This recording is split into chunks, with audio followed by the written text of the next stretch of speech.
Дорогие, сегодня хочу, раз у нас причастие, да, и не всегда в причастии я говорю на тему причастия, сегодня вот как раз хочу говорить о причастии, то есть, да, как-то мы иногда должны, знаете, как-то какие-то ориентиры все-таки, как сказать, поправлять, что ли, так скажем. Вы знаете, да, было время такое, когда храм, который построил Соломон, он со временем ветшал. Ну, вы понимаете, да, что иногда мы дома делаем ремонт, да, потому что что-то ветшает. Храм тоже, то есть поправляли, то есть в смысле как-то подкрашивали, ремонтировали. Вот чем я сегодня все лето занимался, собственно, тоже ремонтировал храм, да.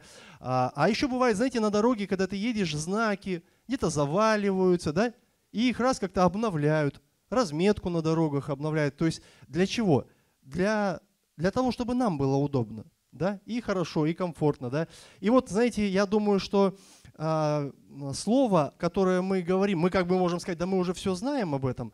Слово, которое мы поднимаем, это для того, чтобы что-то обновить, что-то поправить, да, что-то как бы сделать более ясным. Потому что даже читая Писание, мы читаем какой-то стих, год назад мы читали его так, понимали, прошел год, да, мы читаем, и мы какие-то другие вещи начинаем, кто-то понимает меня?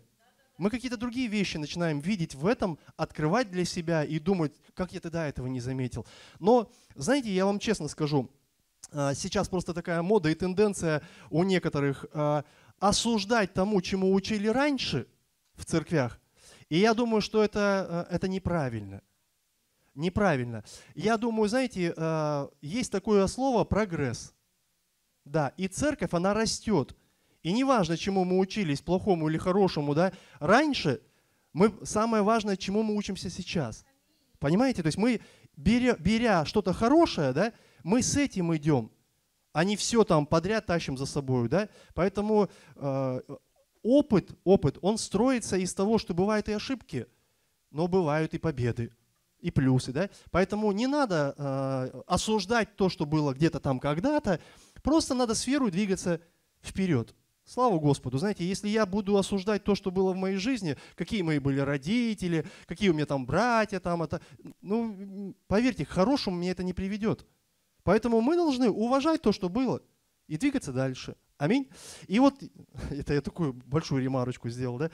Так вот, дорогие, причастие. Мы поговорим о причастии, потому что в конце собрания мы совершим это таинство. Таинство. Слово такое таинство. Да, потому что таинство, дорогие, это, знаете, это на уровне веры. Мы не понимаем конкретно, как это все происходит. В смысле, что происходит действительно. Ну, то есть мы не можем это пощупать и до конца объяснить. Но само слово таинство, оно как раз и раскрывает, что когда мы берем, да, вот эти символы, хлеб и вино, то есть прообраз крови и плоти Иисуса Христа, да, употребляем это, тогда что происходит? Как мы сегодня пели в песне, мы соединяемся с Господом, соединяемся. То есть происходит такое буквально отождествление, то есть вот через хлеб и через вино. Поэтому вот это таинство, это до конца непонятно, но это происходит. И это факт. И почему это факт? Потому что верою мы это берем. Аминь. Кто-нибудь видел, как море расходится перед вашими глазами? А кто верит, что Моисей раздвинул море?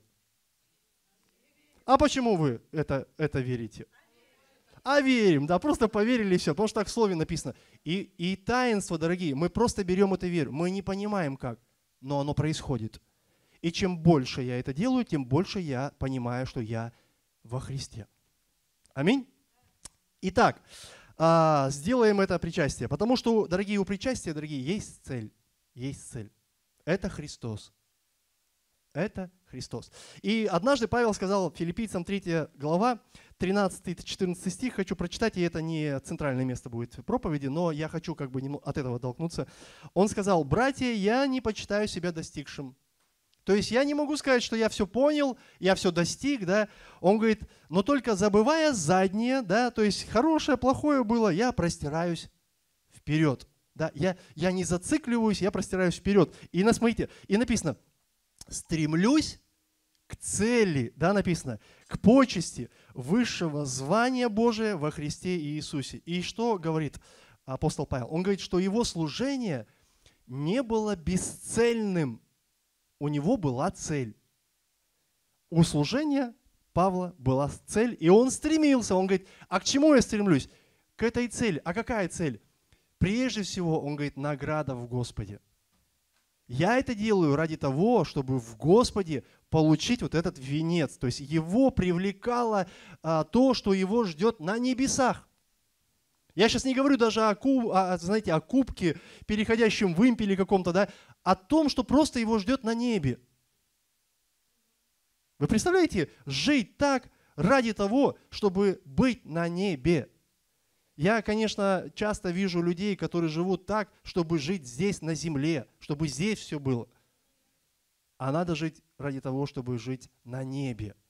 На небе. Аллилуйя. И вот он говорит, я стремлюсь к этой цели. Да? И поэтому он, смотрите, камнями кидают, а он движется. Палками бьют, а он движется. В корабле там утонул, да, а он движется. Ну, кому-то уже бы камня хватило одного. А он продолжает двигаться. Почему? Цель. Моя цель – небеса. Ну, это как бы Павел, да? Ну, и мы так должны жить. Небесами, да? И, конечно, печаль, когда у людей нет цели. Я в жизни, знаете, иногда замечаю, что люди страдают. Почему? У них нет цели. Они, знаете, они очень как бы такие, и депрессия там, и то, и все, и вот, знаете, как будто вот не знают, куда идти, что делать, как жить. Вот это как смысл забрали. Они просто как растения, знаете, хотя у растения, может, даже есть смысл. Короче, они просыпаются, просто живут этот день, приходят, падают, как умирают, утром встали, и то же самое, и все, и вот такая жизнь. Вот просто, как, знаете, выживаешь каждый день. Но должна быть цель, дорогие. Почему? Потому что цель, она всегда придает значение любой деятельности.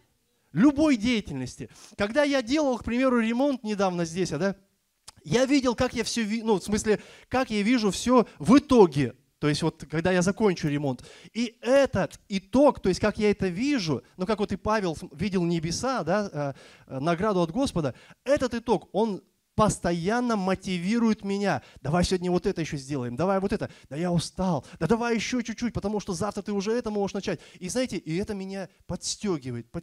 Цель придает значение любой деятельности. Когда ты печешь, скажем, там, печешь какое-то кондитерское изделие, ты не умираешь в депрессии, почему только корж сделал, 40 минут там, или сколько, 20 минут возился, только первый корж, а еще ой-ой-ой, да, тебя восхищает сама цель, какой он будет. И ты делаешь, и ты тратишь время. Почему? Потому что тебя просто влечет вот это. Я хочу увидеть, когда оно будет законченным. И цель, она придает даже не просто значение деятельности, она вообще жизни придает значение. Поэтому некоторые люди, как я замечаю, да, они отбрыкиваются от этих целей. То есть почему? Потому что им нравится вот это свое состояние. Ой, мне плохо, ой, мне это. Да? А некоторые, наоборот, тянутся. Они берут цель, прошли определенный период, то есть, ну, даже давайте с кексом. Кекс же, все равно же время же есть, когда ты закончишь этот кекс делать. Ты же его 15 лет не будешь, в смысле, созидать, да? То есть прошло там 1,5 часа, 2, там кекс ты этот делал, там со всеми завитушками, там, с финтиплюшками, да? Ты прошел, все закончил, цель достигнута. Дальше что? Другая цель. Ты ставишь другую цель, к примеру, ну вот давайте, женщин, да, сестры, убраться надо. Там то-то, ну, если не на работе, да. И то есть цель. Потом ты раз оборачиваешься назад. И как про ту, знаете, жену в 31 главе написано притч, что она вообще, у нее и пароходы, и там и ковры ткутся, и она все делает. И весело смотрит она в будущее свое. Почему? Потому что она поворачивается и думает, молодец какая я, все, сегодня успела, аллилуйя, сейчас муж придет, встречу его, и вот это, знаете. Ну, видите, вы, слава Богу, вы засмеялись. Аллилуйя, я рад. Цель достигнута. Да, итак, дорогие, что называют целью? Что называют целью? Обычно целью называют то, куда надо попасть, да? Цель на охоте, цель там в тире, то, куда надо попасть, да? Но в переносном смысле, дорогие, мы целью называем то, что нужно сделать, или то, к чему нужно прийти, да? чаще всего мы ставим себе цели на сегодняшний день, на завтрашний день, на год, там, на 5 лет. Ну, если кто планированием занимается, они вообще планируют ой-ой-ой, как далеко. И я помню в детстве, была такая игра у меня, я ее вспоминал как-то здесь, по-моему, недавно. «Пекари» такая называлась игра. Я не знаю, может, кто-то играл в такую игру. Так вот, да, там, значит, такая история. То есть, чтобы дойти до того, чтобы выиграть, нужно несколько таких, знаете, шагов сделать, второстепенных таких, скажем, целей. То есть, пройти, чтобы вот выйти туда, как говорят в шахматах, в дамки, да, выйти. Так вот, дорогие, через вот эти небольшие цели, то есть нужно дойти до главной цели. И Писание говорит также, знаете, чтобы построить башню, да, чтобы построить башню. Ты не бежишь завтра за кирпичом, чтобы строить башню. Ты должен вообще просто первый шаг посчитать. А потом, возможно, распланировать землю, а потом, возможно, закопать фундамент, а потом, возможно, и вот это возможно, доводит тебя до главной цели, ты построил башню. Аминь. Но цель была, главная цель, это была башня. И поэтому, дорогие, есть шаги. В духовном возрастании тоже есть важные цели. Важные цели. Первые цели, знаете, это Писание говорит о том, что, ну, если вы уверовали, да, помните, уверовали, то есть кто будет веровать и креститься, помните? То есть первое – это вера. Человеку нужно уверовать. Да? Второй момент – это обращение от мертвых дел, есть еще такое понятие. То есть тогда, когда тебе нужно как бы совлечь с себя вот эту вот природу, вот, ну, в смысле снять с себя все то запинающее, да? То, что от старой жизни остается, обращение, то есть вот это вот отвернуться от мертвых дел, то есть от грешных дел, то есть от дел, которые не несут тебе доброго ничего. Да? Потом есть такие цели, как крещение водное. Да? Мы же крестимся, когда веруем в Господа. Допустим, есть еще такое понятие освящения, личное освящение. Будьте святы, да? То есть, что это? Не цель? Тоже цель, да, у каждого лично, то есть и мы к ней стремимся. И, допустим, например, есть такие понятия, как в Библии, как благовестие. Это тоже лично каждого цель, то есть совершать благовестие, то есть как можем, как Бог открывает. Или, например, есть такое понятие закон Христов. Слышали такое понятие? Закон Христов. Как думаете, что значит? Да, закон Христов, дорогие, говорит о том, что нужно носить бремена друг друга. Да, но и любить друг друга мы тоже должны. То есть и это тоже может быть целью, да. И поэтому, ну, то есть на самом деле целей в духовном возрастании много, да. Сегодня мы поговорим тоже о важной цели, это причастие. Это причастие. Потому что сам Господь заповедал это делать. Да? И причастие, оно также называется Евхаристия. Да? Вы слышали такое слово? Вечеря еще называется. Да? Где-то она называется месса, да? В католической службе, возможно, там где-то. Вот. 1 Коринфянам давайте откроем, прочитаем с вами ключевой текст. 1 Коринфянам, 11 глава, с 23 стиха. Некоторые богословы говорят, кстати, что послания апостола Павла начали появляться раньше, чем было написано Евангелие. Представляете? 1 Коринфянам 11 глава, с 23 стиха зачитаем, написано: «Ибо я от самого Господа принял то, что и вам передал, что Господь Иисус в ту ночь, в которую предан был, взял хлеб». Интересно, кстати, что Павел назидался от самого Господа, Писание говорит. То есть сам Бог открывал ему какие-то вещи. То есть помните, как и Моисею сам Бог открывал, когда он написал Пятикнижие, да? Так и Павел. То есть сам Бог ему открывался. Кстати, Павел, он один из образованнейших апостолов был. Один из образованнейших. Поэтому очень много посланий апостола Павла, они связаны с такими вещами, как наставление, учение, то есть как в церквях проводить какие-то вещи, то есть потому что он мог это обосновать в свете учения Господа всего, ну, в смысле Бога, то есть от Ветхого Завета до ныне, да, вот, и написано, Иисус взял хлеб, да, 24 стих, и возблагодарив, преломил и сказал: примите, едите, сие есть тело мое за вас ломимое. Сие творите в мое воспоминание. Также и чашу после вечери. И сказал: Сия чаша есть новый завет в моей крови. Сие творите, когда только будете пить в мое воспоминание. Ибо всякий раз, когда вы едите хлеб этот и пьете чашу эту, смерть Господню возвещаете, доколе Он придет». Итак, дорогие, это написано людям, которые Коринфской церкви, да? Написано людям, которые на самом деле небрежно относились к причастию. Да-да, то есть к самому таинству. Почему небрежно? Потому что они не видели, то есть можно даже сказать, не осознавали цели этого таинства, которое было заповедано Богом. Таинство, которое было заповедано Богом. И я попозже скажу детали этого. Но смотрите, давайте сразу посмотрим, а какая цель вообще у причастия? Как вы думаете, есть ли цель? На самом деле их несколько. И давайте начнем с первой, допустим. Первая цель причастия, дорогие, это вспоминать. Да, первая цель – это вспоминать. Иисус сказал, смотрите, творите это в мое воспоминание. То есть, и поэтому мы должны что-то вспоминать. Да. А что нужно вспоминать? Кто-то скажет, ну что он Бог? Ну да, живой, ну и аллилуйя, и что париться? Едем дальше, да? Но, дорогие, да, он Бог. И да, он Бог. И знаете, важно вспоминать, я бы сказал, что этот Бог, которому имя Иисус Христос, да, Он пришел, смотрите, в этот мир однажды. Он не просто там сидел, а Он пришел в этот мир однажды, был рожден здесь, да, и сбылись пророчества. И о чем это говорит? О том, что сам Бог однажды сказал, да, «Ибо я возлюбил этот мир и отдал Сына Своего единородного». Да? То есть этот Сын единородный, Он пришел сюда, в этот мир. Нам надо это вспоминать, что Он пришел сюда для нас, то есть как Господь. Да? И смотрите, Он пришел, да, сбылось пророчество, все, Он рожден, Он жил здесь. Конечно, можно вспоминать Его жизнь, как Он жил. Он же был безгрешен. Вы понимаете? А мало того, что Он жил в послушании, и если вы будете размышлять о том, как Он жил, вы многое увидите для себя, как для основания вообще своей жизни. Аминь? Так вот, а чем закончилась Его жизнь?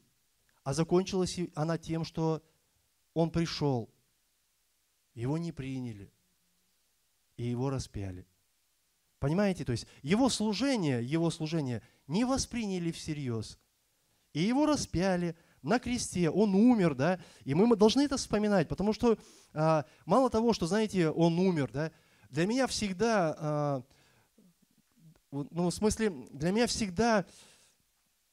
как бы слово такое подобрать, всегда впечатляло, что Иисус, Он умер смертью, которую знал, который умрет. Понимаете, это сложно. Мало того, что, знаете, некоторые люди даже не знают, как они умрут. В большинстве не знают. И поэтому они просто живут, и это потом рано или поздно происходит. Но когда ты знаешь, и знаешь, что это будет не от старости, и не в кровати, и ты не будешь окружен родственниками, а это будет вот так. То есть вот это, дорогие, меня впечатляет. Да? И смотрите, и Писание говорит о том, что Он умер-то не просто так, потому что был еретик, да? А Он умер за всех нас. За всех нас, то есть, дабы верующие в Него жили. И это, дорогие, это говорит о том, что внутри меня откликается какая-то благодарность. И когда я вспоминаю, да, нужно вспоминать, что тело Его, дорогие, мы же принимаем тело, да, и кровь, что тело Его, оно было отдано на смерть, да, и было отдано за нас. Страдал за нас. И мало того, что за нас, за тебя. Лично. Конечно, за всех, но и за тебя лично. И нужно вспоминать, что и Новый Завет, дорогие, в котором мы сегодня живем, он тоже у нас в нашей жизни благодаря Господу. Да? Потому что основание его, то есть скреплен он кровью Иисуса Христа. И потому искупление от смерти, дорогие, благодать, любовь Божья, вечная жизнь, все это нам даровано язычникам, даровано нам по благодати Господом нашим Иисусом Христом. Не потому, что мы хорошие, а потому, что мы уверовали. Аминь. Это все нужно вспоминать. Потому что когда мы вспоминаем это в нашем сердце поднимается благодарность. Вы здесь? Поднимается благодарность. Ты осознаешь сам факт того, что Иисус сделал для того, чтобы ты мог стоять и держать в руках эти дары причастия. Аминь. То есть поднимается благодарность Богу за вот эту любовь. Вы знаете, иногда помню такое выражение недавно, знаете, если мы в своих обстоятельствах увидим руку Божию, то мы в любых других ситуациях будем находить ее и чувствовать Божью любовь и поддержку. И вы знаете, что я вижу? То есть я вижу во всем, что Бог делает, Его любовь ко мне. А когда кто-то свидетельствует о нем, я вижу его любовь к этому человеку. А когда он проходит свои трудности и говорит, что Бог со мной, я вижу любовь к этому человеку. Понимаете? Потому что Бог возлюбил всех. Аминь. Да, и в моем сердце, когда я вспоминаю, поднимается благодарность. Потому что когда мы во время причастия вспоминаем другое, то что происходит? Знаете, происходит то, что происходило с Израилем. Вы помните, когда Израиль вышел из Египта, когда они были в пустыне, они вместо того, чтобы вспоминать чудеса Божьи, как раздвинулось море, как было вот этот агнец избавления, помните вот эти все истории, да? Что всем была кара, а для них нет. То есть вот вместо того, чтобы вспоминать вот это, они вспоминали котлы с мясом и много хлеба в Египте. Да, и знаете, о чем мне это говорит? Это говорит о том, что мы больше рады тому, чтобы если мы оставались рабами. Вы понимаете? Вот подтекст. Но там были котлы, а здесь вы нас хотите голодом уморить. То есть, и вот представьте, когда человек вспоминает рабство, вместо того, чтобы вспоминать то, что сделал Бог, чтобы мы стали сынами, дочерями. Аминь. Поэтому, дорогие, и, конечно же, когда пришло время, проявить, то есть Бог услышал в свой адрес ропот. Не благодарность, что Господи, спасибо, а ропот услышал. О, где все? Ну, что-то мне обещано. Да вы знаете эти песни. Мы же периодически их, бывает, проигрываем, знаете, как это, шарманочки такие, трын-тын-тын-тын-тын, и мы иногда, знаете, начинаем трын-тын-тын, потом ловишься, слава Богу за Духа Святого, ловишься на мысли, Господи, прости, да все, слава Богу же, да пройдем и все, изменимся, и вылечат нас всех, и все будет хорошо. Аминь. Аллилуйя. Аллилуйя. Итак, дорогие, второй момент, вторая цель. Мы должны возвещать, то есть если мы должны вспоминать, то мы еще должны возвещать, да, и написано в Писании, да, ибо всякий раз, когда вы едите хлеб этот и пьете чашу эту, вы смерть Господню возвещаете, доколе Он придет. То есть и вот возвещать мы должны две вещи. Первое, мы возвещаем смерть Христа, да, смотрите, написано, смерть Господню возвещаете. То есть возвещать должны смерть креста. То есть мы не делаем это в тишь, как бы так, знаете, чтобы никто не видел, втихаря, даже друг от друга прячемся. Да? Нам нужно прославлять Его и Его жертву, которую Он принес с собой. И мы это делаем. И мы песни поем, псалмы, да, то есть прославляем, поклоняемся. Почему? Да чтобы все знали. Чтобы все знали. И праведники, и грешные, все должны знать, что Христос умер за это дело, что Христос, в смысле за нас, что Христос принес себя в жертву, да, и почему? Потому что Писание говорит, что церковь, Павел говорит, да, что это церковь? Столб утверждения истины. Где? В метро, в подземном там, где-то там царстве, что ли? Да нет, конечно, в этом мире. И он говорит, если свечу зажигаем, помните, то мы ставим ее выше всего, чтобы всем было светло. Аллилуйя. И поэтому, дорогие, церковь, она столб утверждения истины, она утверждает истину. И когда мы делаем причастие, это не разовое мероприятие, как крещение. Принял и все, да. И некоторые даже и забыли, что в воду входили и умирали ради Господа, да. А причастие это постоянное, то есть вот это вот, как сказать, акт веры. Мы совершаем его. И оно, смотрите, совершается для того, чтобы мы осознали, что мы принадлежим Ему. Мы принадлежим Ему. Чтобы со временем мы не забыли и не отреклись своими делами от Бога, подобно тому, как отрекаются отступники. Отступник – это человек, который делами отрекается от Бога. Начинает жить по-другому. Да? А Матфея, смотрите, Иисус сказал такие глава, книги Матфея, 10 глава, 33 стих, написано: «А кто отречется от Меня пред людьми?» То есть, в смысле, Он покажет людям, что Он не живет Мною. Он говорит: «Я отрекусь от того, я пред Отцом Моим Небесным». Понимаете, это страшно. Страшно попасть, дорогие, под суд Божий. Поэтому все праздники, которые в жизни мы празднуем, у нас много праздников, очень много праздников. Мало того, что в России, так еще и в мире. Мы некоторые берем оттуда еще, за уши тянем там, чтобы отпраздновать, да? Ну так ладно, это как бы дело каждого. Но все праздники, дорогие, которые люди празднуют, они тоже что-то возвещают. Вы замечали? Что нет ни одного праздника, который не нес бы определенную суть. И поэтому сегодня, вот буквально на днях был праздник День Учителя. Что он нам возвещает? Что есть люди, которые труд свой, благородный, сегодня такое понятие есть, социально значимый труд, да? Он сеется на благо, дорогие, и люди выкладываются. Я недавно ролик смотрел, знаете, берут человека на работу и говорят: мы вам хотим предложить работу, в общем, значит, и эта работа нелегкая, вам придется сразу где-то обслуживать 30 клиентов примерно. А человек не может понять вообще, о чем речь. Он 30 клиентов, это и что, одновременно? Да, одновременно, сразу 30 клиентов. Так, и все, каждый будет что-то просить, требовать, говорить, там что-то, могут некоторые неадекватно себя вести, как бы. И потом вы еще будете работу эту делать, как бы и после уроков оставаться, а еще домой, после уроков, в смысле, после работы, они как бы не открывают эту историю. А потом еще домой пойдете, возьмете часть работы с собой, будете, короче, они говорят: да разве кто-то может вообще, кто-то работал на такой работе, кто-то ее вывез вообще? А они говорят: да, это учитель. Представляете?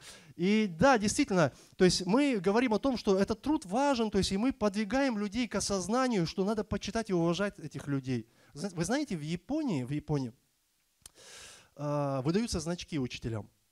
Когда они заходят в метро, им уступают место. Есть специальные магазины, куда они могут прийти, и им будут делать скидку. Это каждый день. У нас, конечно, раз в год цветами закидают и забыли. А потом еще придут, знаете, извините, мозг будут выносить за своих детей, там, критиковать, в общем, пройдутся еще. Вы понимаете? А там каждый день учителей почитают. Поэтому, дорогие, нам нужно чтить учителей больше, чем раз в год. Так вот, праздник семьи, мы говорим о семье. Праздник, например, Пасхи нашей христианской, да, мы о чем говорим? О Господе. Мы вспоминаем о Господе, да? Мы вспоминаем, мало того, что нашу Пасху, мы еще вспоминаем Песах, да? То, что произошло в Израиле, то есть первая Пасха, которая совершилась вообще с Господом. Так вот, и мы видим, знаете, там Рождество, кстати, тоже, да, мы вспоминаем то, что был рожден младенец, нам ныне мы такие радостные и веселые. Слава Господу. То есть праздники, они что-то возвещают. И мало того, что есть еще праздники, так есть еще определенная атрибутика в эти праздники. То есть тематика, да, которая качается, в смысле, вот, ну, например, День Победы, да, мы видим наклейки везде, да, что-то патриотическое в нас начинают поднимать. Почему? И поэтому мы, наверное, одна из наций, которая, ну, не наций, ладно, одна из стран, которая смотрит с почтением на подвиг дедов наших, предков. Аминь. То есть и мы уважаем то, что они сделали, да? Как в свое время, помните, праздник Пурим празднуется. Там же тоже есть атрибутика, там они пекут там печенье в виде там ушей Амана. И типа вот Аман, в общем, проштрафился парень, да? А Исфирь они возвеличивают, то есть они говорят: вот и вот подобно Исфире, женщине, чтобы быть, там, знаете. И о чем это? О том, что патриотизм поднимается у людей за свою страну. Вы помните смысл праздника Пурим? Да, что их хотели истребить, но Бог так все развернул, что они смогли восстать и защититься. И слава Господу, да, такой хороший смысл праздника. Поэтому, дорогие, праздники возвещают, или мы возвещаем смерть Христа, что Он умер ради нашего спасения. Аллилуйя. И мы радуемся. Еще что мы можем возвещать? Пришествие Господа. В Писании написано, что мы делаем это, возвещаем смерть Господню, доколе Он придет. То есть до Его пришествия, да? И тем самым мы должны совершать причастие, то есть вот эту заповедь Господа, до тех пор, пока Он не вернется. А Он вернется за церковью своей. Он вернется, да? И мы исповедуем это. Почему? Потому что мы в это верим. Верим, да. И мы молимся. Кто-нибудь молится молитвой «Отче наш»? Да? Слава Богу. И вот смотрите, мы молимся в этой молитве. Пусть наступит царство Твое и исполнится воля Твоя. Говорим? А вы верите в это?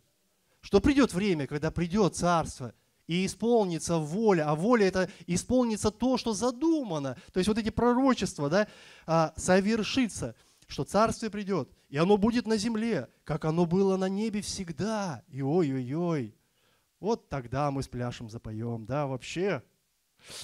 И когда Он придет, дорогие, и когда Он придет, мы тоже в это верим, что даже те, кто сегодня противится Господу, они все преклонятся. Всякое, Писание говорит, колено, оно преклонится, то есть пред Богом. Абсолютно все. И мы видим вот эти цели. Цели вспоминать и возвещать. Да? Но, дорогие, кроме целей, в причастии есть еще и правила. Правила. Я хочу зачитать дальше. То есть правила проведения причастия. Я хочу зачитать. Это та же 1 Коринфянам 11 глава, с 27 стиха написано, по 34 зачитаю. «Посему», в продолжении написано, да, «посему», то есть поэтому, кто будет есть хлеб этот и пить и чашу Господню недостойно, виновен будет против тела и крови Господней. Да испытывает же себя человек, и таким образом и таким образом пусть ест от хлеба сего и пьет из чаши сей, ибо кто ест и пьет недостойно, тот ест и пьет осуждение себе, не рассуждая о теле Господнем. Оттого многие из вас немощны и больны, и немало умирают. Ибо если бы мы судили себя сами, то не были бы судимы. Будучи же судимы, мы наказываемся от Господа, чтобы не быть осужденными с миром. То есть, знаете, как с грешными людьми.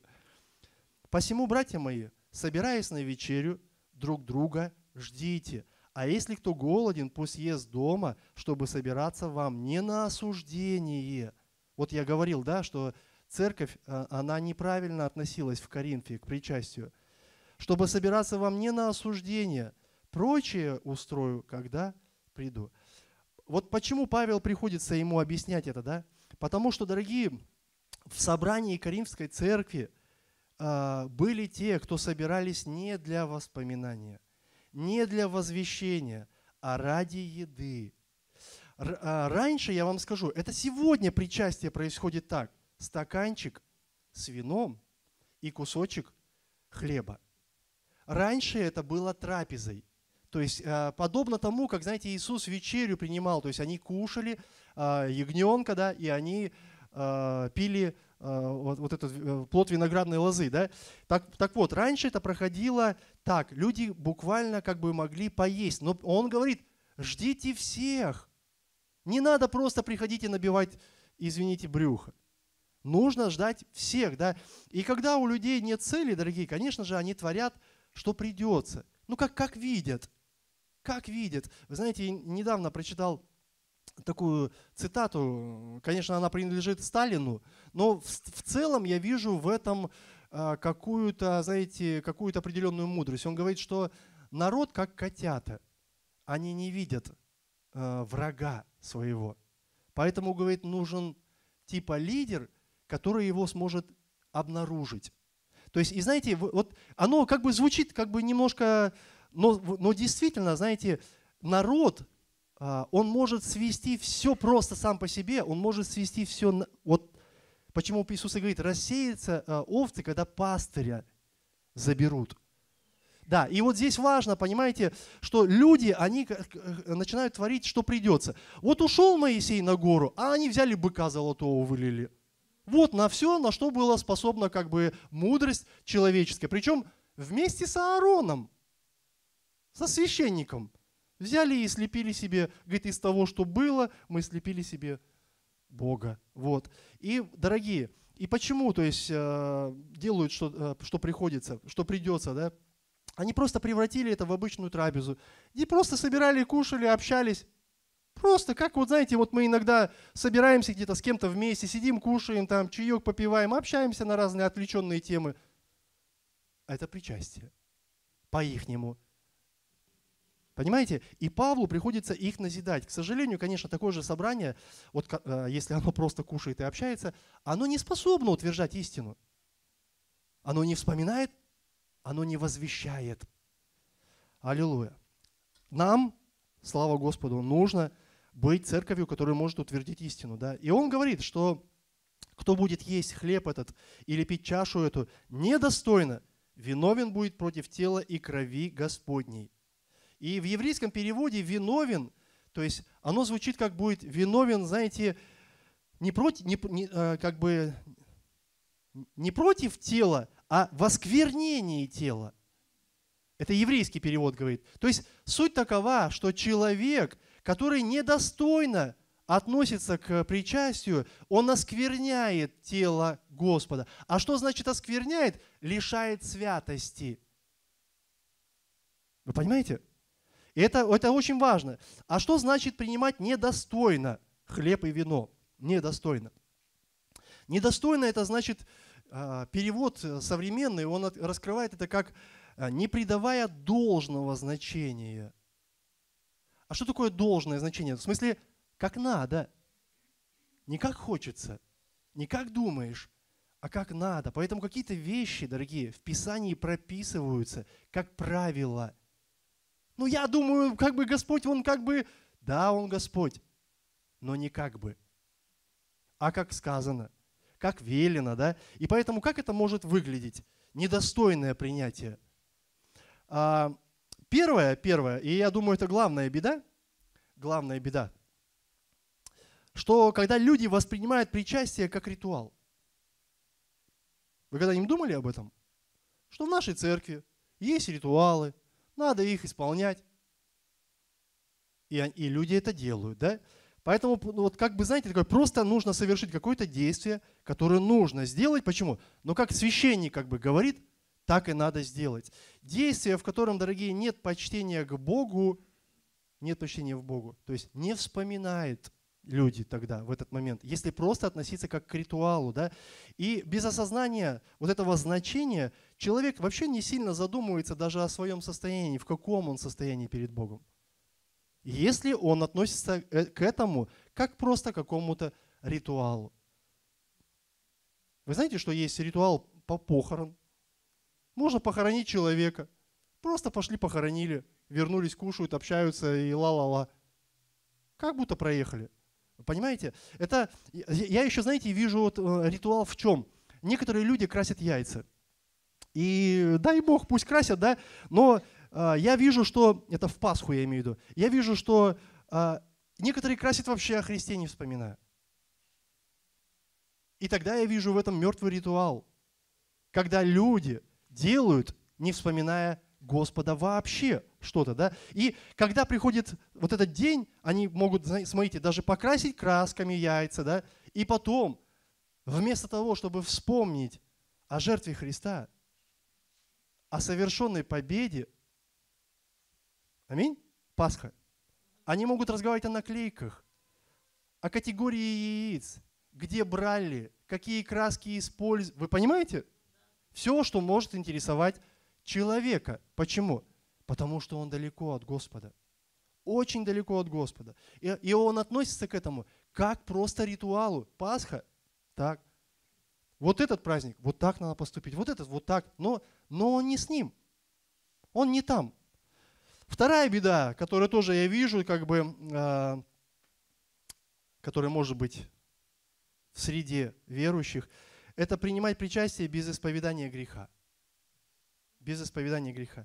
Если люди не исповедуют свои грехи, они вообще не воспримут таинство должным образом. Что происходит? Кого происходит? То есть они же даже, по сути-то, и не осознали вообще, как сказать, свое состояние, поэтому этого и нет, да? И знаете, это вот в Писании я вижу так. В Писании я вижу так. Иисус однажды сказал такие слова. Где-то в Евангелии написано, он говорит, это подобно тому, как взять жемчуг, кинуть свиньям и думать о том, что они с ним что-то сделают прекрасное. А они его топчут ногами. Это подобно, то есть это образ такой. Это говорит о том, что когда человек не осознает ни своего состояния, ни того, что происходит, он начинает попирать эту ценность Божью. И, как мы говорили, почему оскверняет? Лишает святости.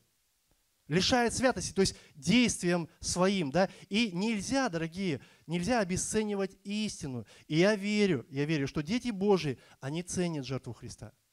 Аминь. Ценят жертву Христа, они ценят пролитую им кровь, они понимают, что она была принесена за грехи человеческие, да? Она драгоценна, потому что пролилось, смотрите, пролилось во оставление, Писание говорит, наших грехов.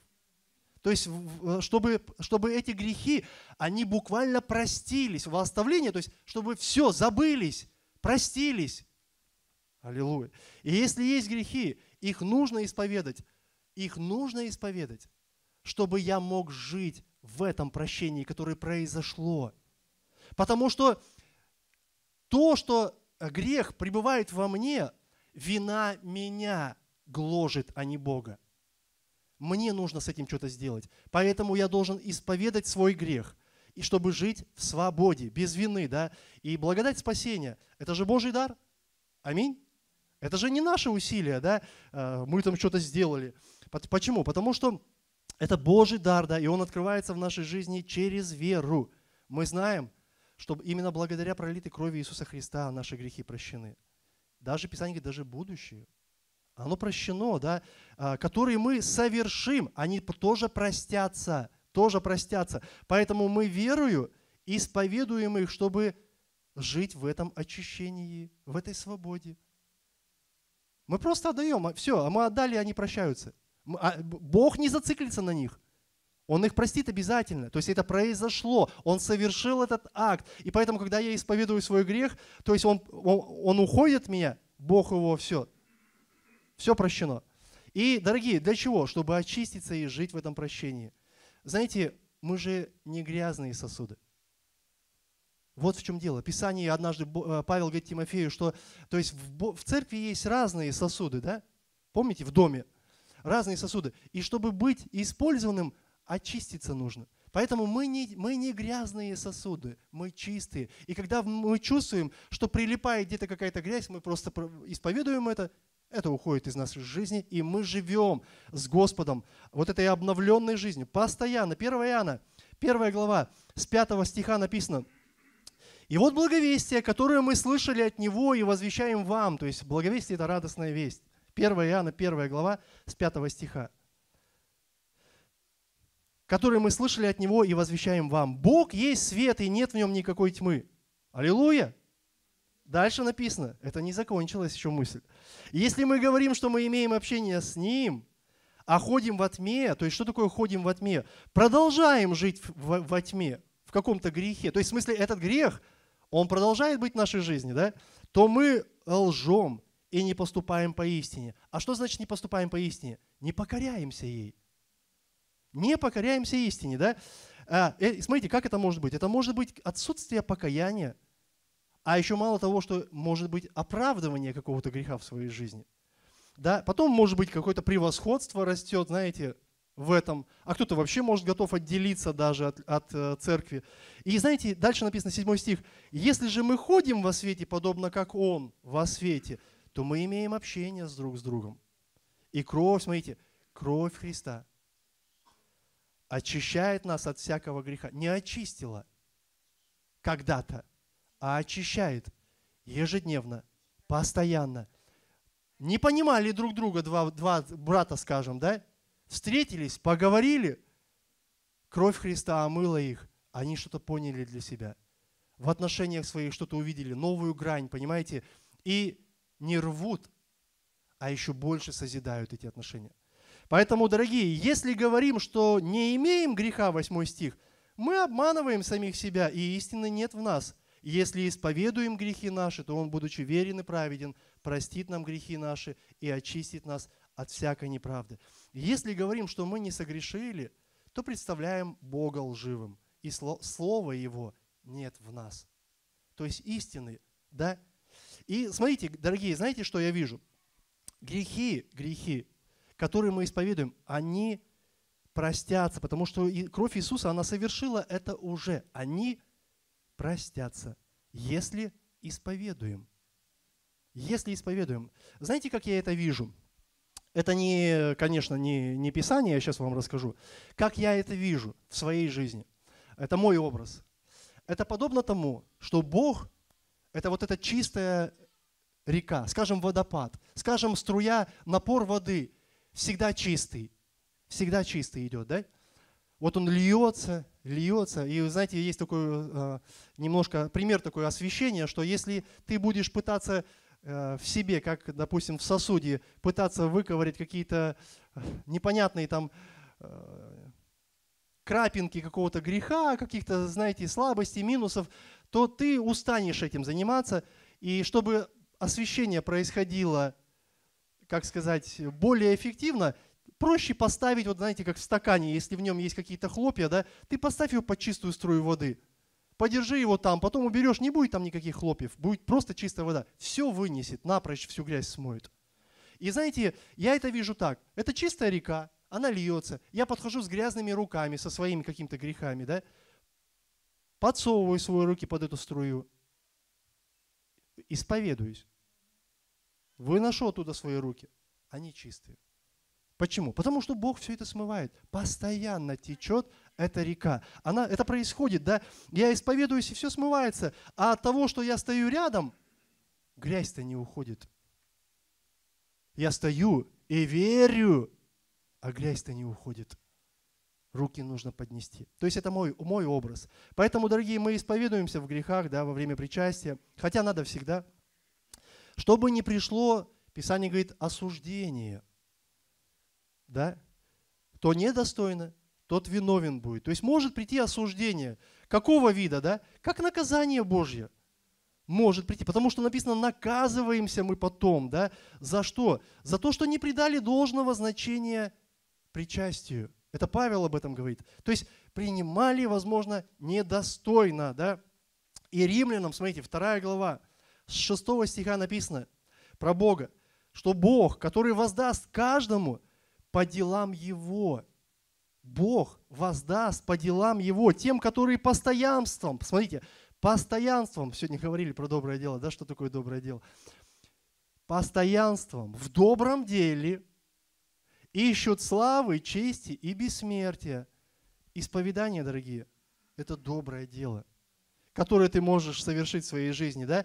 То есть они ищут славы, чести и бессмертия, в целом, Писание говорит, жизнь вечную. Да? А тем, 8 стих, которые упорствуют и не покоряются истине, но предаются неправде, ярость и гнев. Итак, главное правило – принимай достойно. Принимай достойно. В Коринфе было много на самом деле проблем. И мы говорили в то воскресенье, я немножко перечислял вам, да. И почему? Без должного отношения, дорогие, ко всему, в том числе к причастию, Павел говорит, что было и много печали у них. Он сказал, что немало из вас немощны, Коринфянам говорит, да, больных, и немало умирает. Это говорит о том, что много физически слабых людей было, больных, и много умирало из-за такого отношения. Представляете? А как избежать такого наказания? Наказание. Знаете, иногда мы говорим, Бог не наказывает. Все об этом говорят. Апостолы говорят, Писание об этом говорит. У Бога есть, дорогие, суд, который Он может произвести. И Павел пишет, если бы мы, смотрите, судили самих себя, чтобы не были судимы, получается, Богом. Будучи же судимы Богом, наказываемся от Господа, чтобы не быть осужденными с миром. Вы знаете, я вам честно скажу, Бог не настолько зациклен на жизни здесь, как зациклены мы. Поэтому мы всегда думаем через жизнь здесь, а Он думает через жизнь там. Понимаете? В этом разница. Поэтому наказываемся, да? Что значит наказываемся? Нам же как бы ухо-то не льстит это слово. Вот Бог наказывает, ах, ремешок достанет, да? Дорогие, Его суд, это воспитание. Это воспитание. Его суд – это дисциплина, которую Он нам приводит. Поэтому Он говорит, что мы не приходим туда покушать. Мы приходим туда отождествиться со Христом. Воссоединиться, в смысле как с Ним, да, пережить. Поэтому Его наказание – это исправление для того, чтобы мы какие-то вещи для себя осознали. А почему? Вы знаете, давайте просто со своим сыном я иногда разговариваю на какие-то темы, и я вижу, что ему не всегда нравится это. Он воспринимает это как нравоучение, но я с ним разговариваю, потому что я его люблю. Я знаю, что ему никто этого не будет объяснять. Я знаю, что никто в него не вложится. И я ему говорю, ты знаешь, у тебя большое преимущество, которое ты вообще не осознаешь сейчас, но когда вырастешь, ты осознаешь, потому что в моей жизни мои родители со мной не разговаривали об этих вещах. Они меня не поддерживали и не помогали. Я просто рос.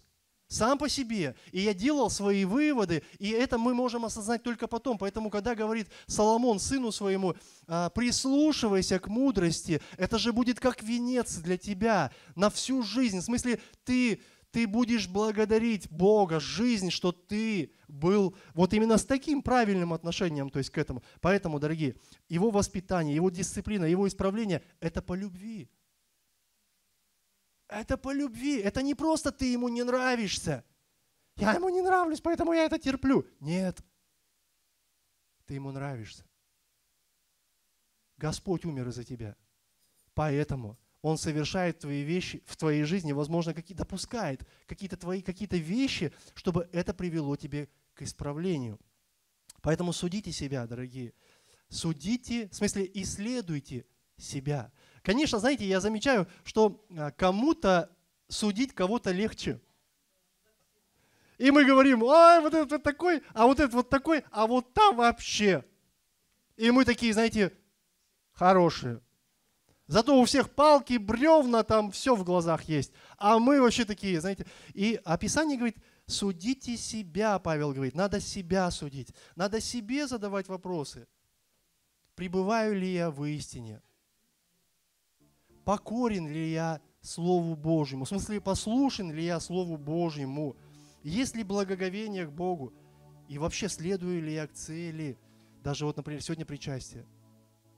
Следую ли я к этой цели? Знаете, слава Богу, что у нас есть определенные, в общем, заложенные, так скажем, то есть направления в причастии, когда мы все эти вещи поднимаем, чтобы мы могли прийти к какому-то осознанию. Да?